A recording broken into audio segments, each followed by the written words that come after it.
Ականիստից առաջ խնդրեմ նաև մեզ դիտողների համար մանրամասնեք։ Այլևս կարող ենք ասել Հայաստանի Հանրապետությունում բոլոր այն խայտառակ դեպքերին գումարվեց եւս մեկը։ Հայաստանի Հանրապետությունում ըստ էության գործում են արտակարգ դատարաններ, ինչու եմ ես այսպես մեկնաբանում այս դատարանների գործունեությունը, քանի որ առաջին ատյանի դատարանի, այսինքն Շիրակի մարզի առաջին ատյանի ընդհանուր իրավասության դատարանի կողմից կայացրած դատական ակտերը կալանքի որոշումների հետ կապված, որոնք վերաքննիչ քրեական դատարան էին բողոքարկվել, այժմ քննիչները միջնորդություն են ներկայացնում երկարաձգելու այդ որոշումները ոչ թե նույն Շիրակի մարզի առաջին ատյանի ընդհանուր իրավասության դատարանին, այլ բերում են արդեն այս հակակոռուպցիոն դատարան, քանի որ ինչ որ գործեր են միացրել իրար, բայց այդ մարդիկ, ովքեր որ կապ չունեն ոչ կոռուպցիայի հետ, ոչ հակակոռուպցիոն դատարանի հետ, ոչ է նրանց վերաբերյալ դատական ակտերն էին կապված այդ դատարանի գործունեության հետ, դեպքերը վերաբերում են զանգվածային անկարգությունների այս համատեքստին, հիմա բերում են այս դատարան եւ այս դատարանում քննում են նաեւ օրինակ, եթե անհրաժեշտ է ինչ-որ մեկի տունը խուզարկության ենթարկել եւ ինչ-որ իր գտնել, այդ թվում այդ գործերով, այդ դատական ակտերը, որը պարտադիր են, այսինքն միայն դատական ակտի հիման վրա կարող են մարդուն զրկել ազատությունից, բնակարանը խուզարկեն եւ այլ գործողություններ կատարեն, դրանք հատուկ ընթացակարգը սահմանում է դատական ակտի առկայություն եւ բայց փաստորեն ստացվում է որ այդ դատական ակտը պետք է կայացնի այս հակակոռուպցիոն դատարանը եւ իրենց փաստացի Երևանում գտնվող դատավորները, այլ ոչ թե այն դեպքի վայրում, ենթադրյալ դեպքի վայրում տեղի ունեցած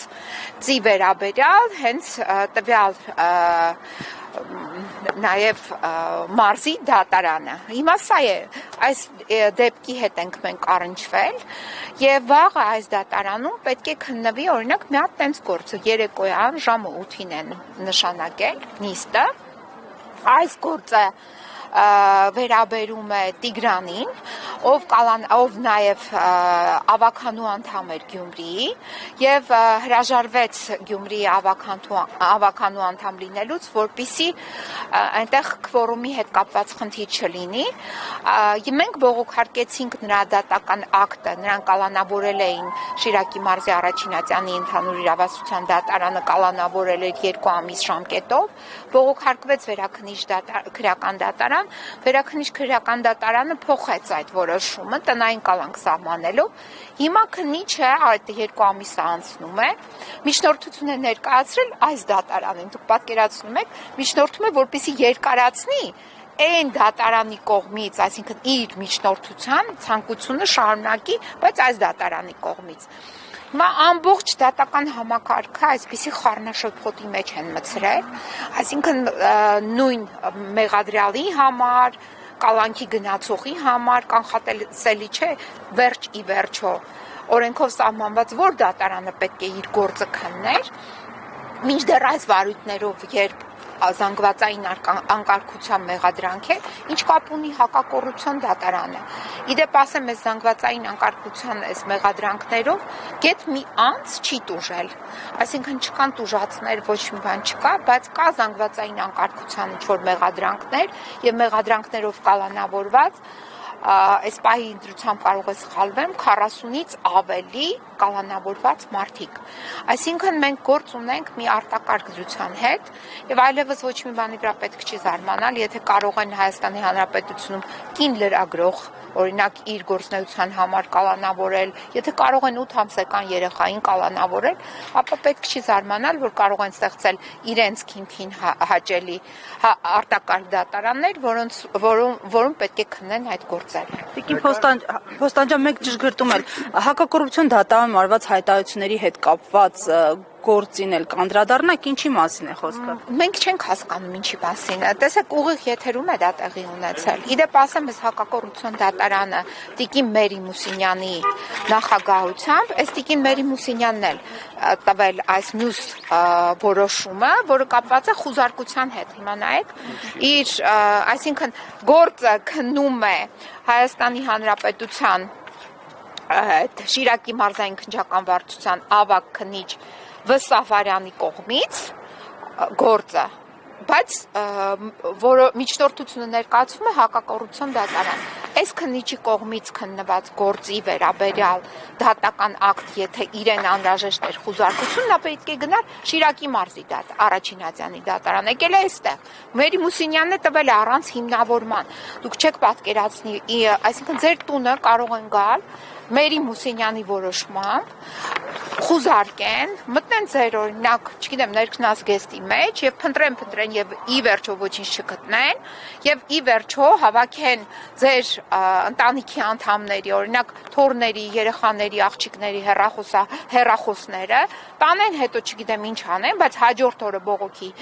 արկայության պայմաններում հետ վերադարձնեն, ասեն կներեք, ձեզ հետ ենք վերադարձնում։ Սա է իրավիճակը։ Իսկ ինչ վերաբերում է այստեղ տեղի ունեցած դեպքին,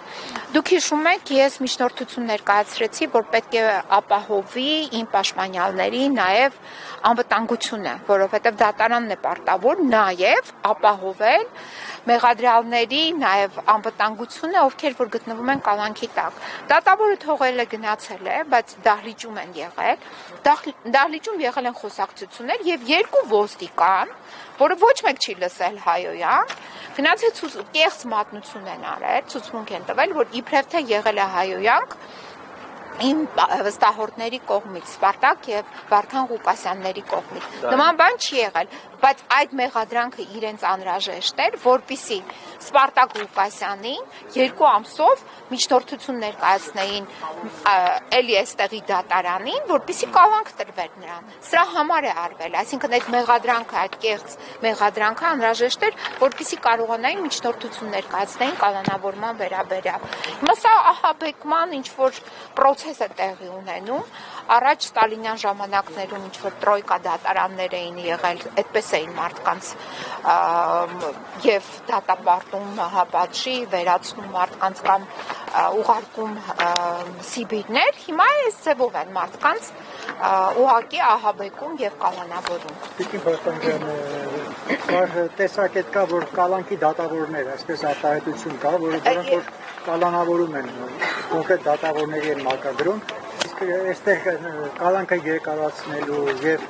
խուզարկությունների դատավորներ կարող է այստեղ կան։ Հիմա արդեն այստեղ եւ կալանքի դատավորներ կան, եւ կալանքը երկարացնելու դատավորներ կան, եւ ապօրինի խուզարկություն թույլ տալու դատավորներ կան, իհարկե կան։ Ես հիմա հանել եմ ցանկը, թե քանի դատավոր է ներգրաված եղել Վարդան Ղուկասյանի նկատմամբ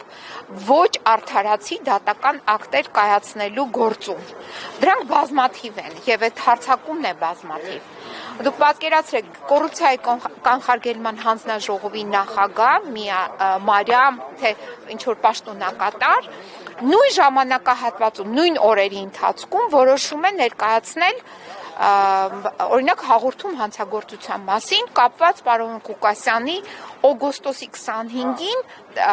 տեղի ունեցած հարցազրույցի հետ։ Որոշել է, որ տեղ կա հանցակազմ եւ նույն օրերին, հոկտեմբերի այդ ամիսների նույն օրերին, այսինքն 20-ին մի մեղադրանք, 27-ին մյուս մեղադրանք, մյուս 24-ին նույն մյուս մեղադրանք։ Ակնհայտ է, որ մի կենտրոնից հրահանգստացել են եւ բոլորը սկսել են աշխատել։ Հիմա այստեղ նույնն է կատարվում։ Այս Մերի Մուսինյանը փոխարեն ասի, որ սա իմ վարույթի քննվելի գործը չէ, այս միջնորդությունը։ Ես սա չեմ կարող քննել միջնորդությունը։ Ընդունում է վարույթ, որոշում է կայացնում եւ խուզարկություն է թույլ տալիս, որպեսզի քննիչը իրականացնի։ Ման են գալի,